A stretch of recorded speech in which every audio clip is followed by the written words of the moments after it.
കനത്ത മഴ പെയ്താൽ വ്യാപക കൃഷിനാശം. കൃഷി ഉപേക്ഷിക്കേണ്ട ഗതികേടിൽ മലമൽക്കാവ് ഭാഗത്തെ നെൽകർഷകർ.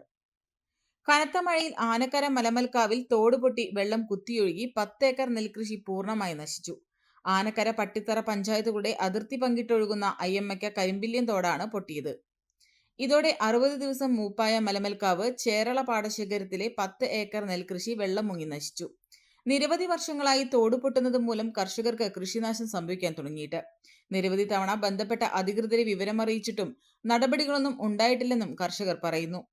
മഴ പെയ്താൽ പറക്കുളം, മലമൽക്കാവ് എന്നീ കുന്നിൻമുകളിൽ നിന്നുമുള്ള വെള്ളം മുഴുവൻ കുത്തിയൊലിച്ചെത്തുന്നത് നെൽപ്പാടങ്ങളിലേക്കാണ്.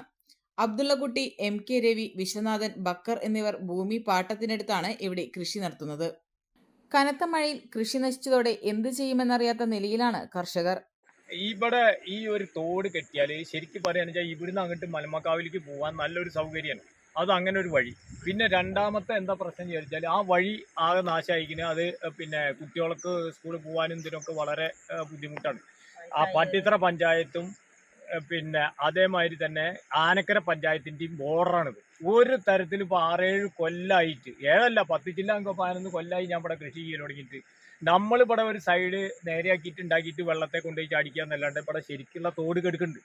ആ തോട് ഒരിക്കലും ഒരു പ്രാവശ്യം തൊഴിലുറപ്പുകാരടക്കം ഈ തോട്ടിൽ ഇറങ്ങില്ല അറിഞ്ഞിട്ട് തൊഴിലുറപ്പുകാരെ കൊണ്ടുവന്നപ്പോൾ അവർ തിരിച്ചുപോയി. ഇവിടെ ഒന്ന് കെട്ടിയിട്ട് ഈ ശരിക്ക് ആ തൊഴിലുറപ്പുകാരെ കൊണ്ട് ഈ സൈഡൊക്കെ പണിയെടുപ്പിച്ച കാര്യങ്ങൾ ക്ലിയറായി, ഒരു പ്രശ്നമില്ല. ഇത് രണ്ടാൾക്കാരും പട്ടിത്തറ പഞ്ചായത്തും ആനക്കര പഞ്ചായത്തും ഇതേവരെ യാതൊരു കാര്യം ചെയ്തില്ല.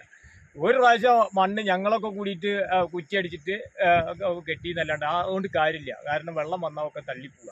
ഇവിടെ 10 ജില്ല 15 ഏക്കറോളം ഇതിൻ്റെ ചോട്ടിൽ പണിയെടുക്കുക. നിങ്ങളൊന്ന് നോക്കിയാൽ ഇത് കംപ്ലീറ്റ് പോയി നശിച്ച്. കാരണം 60 ദിവസം കഴിഞ്ഞ നെല്ല. ഇനി എന്താണെന്ന് കഴിഞ്ഞാൽ ഒരു 60-70 ദിവസം കഴിഞ്ഞാൽ ഇത് കൊയ്യാം, ഒരു പ്രശ്നമില്ല. ആ എല്ലാം കേടും തീർന്ന നെല്ലാണ് ഇപ്പോൾ കംപ്ലീറ്റ് വരമ്പും ഇതൊക്കെ കൊത്തിപ്പോയിട്ട് കെടുക്കുന്നത്. ഒരു സംഖ്യ എനിക്ക് നഷ്ടമാണ്. എനിക്ക് നല്ല എൻ്റെ ഒപ്പം നിൽക്കണ 2-3 ആൾക്കാർ. തോട് പൊട്ടിയിട്ട് അനവധി വർഷങ്ങളായി.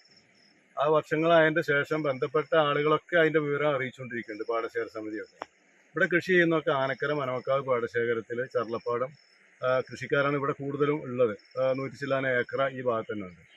ഇത് ഈ പറക്കുളം കുന്ന്, മനമക്കാവ് കുന്നിൻ്റെ മുകളിലൊക്കെ ഉള്ള മുഴുവൻ മഴ പെയ്ത വെള്ളവും ഇതിലാണ് പോകുന്നത്. അപ്പോൾ ഈ മഴ പെയ്ത് കഴിഞ്ഞാൽ നെല്ല് കംപ്ലീറ്റ് മൂടി. പലപ്പോഴും നെല്ല് കേടന്ന് പോയിട്ട് വീണ്ടും നടേണ്ട ആവശ്യം കൃഷിക്കാർക്ക് ഭയങ്കര നഷ്ടവും കാര്യങ്ങളൊക്കെ ഉണ്ടാവാറുണ്ട്. ഇത് ഈ തോടിന് പറയാം പിന്നെ അയ്യമ്മാക്ക പട്ടിക്കായൽ കരിമ്പില്ലം തോട് എന്നാണ് ഈ തോടിൻ്റെ പേര്. അപ്പോൾ ഈ തോടിൻ്റെ അപ്പുറത്ത് കിടന്ന പട്ടിത്തറ പഞ്ചായത്താണ്, ഇത് ആനക്കര പഞ്ചായത്താണ്. അപ്പോൾ ഈ ആനക്കര പഞ്ചായത്തിലെ ഈ കൃഷിക്കാർ, ചെറുപ്പാടൻ കൃഷിക്കാർ രക്ഷപ്പെടണമെങ്കിൽ അല്ലെങ്കിൽ കൃഷി ചെയ്യണമെങ്കിൽ ഈ തോട് അടിയന്തരമായിട്ട് കെട്ടിയേ പറ്റുള്ളൂ. അല്ലെങ്കിൽ ഒരു രക്ഷയില്ല. അത് അത്ര വർഷങ്ങളായിട്ട് നഷ്ടം സഹിച്ചുകൊണ്ടിരിക്കും. അപ്പോൾ അതിനൊരു ശാശ്വത പരിഹാരം പഞ്ചായത്തോ ബ്ലോക്കോ അല്ലെങ്കിൽ ബന്ധപ്പെട്ട ആളുകളത് ശ്രദ്ധയിലെടുത്തിട്ട് അത് എത്രയും പെട്ടെന്ന് പരിഹരിക്കുക എന്നുള്ളതാണ് ചെയ്യേണ്ട കാര്യം. പെണ്ണു കൊതിക്കും പെണ്ണിനെ കൊതിപ്പിക്കുന്ന കനക കടകാഭരണങ്ങളുടെ കമനീയ ശേഖരവുമായി പട്ടാമ്പി പട്ടണത്തിന്റെ കനക കൊട്ടാരം Manukas gold and diamonds, Manukas tower railway ഓവർബ്രിഡ്ജിന് സമീപം, മെയിൻ റോഡ്, പട്ടാമ്പി.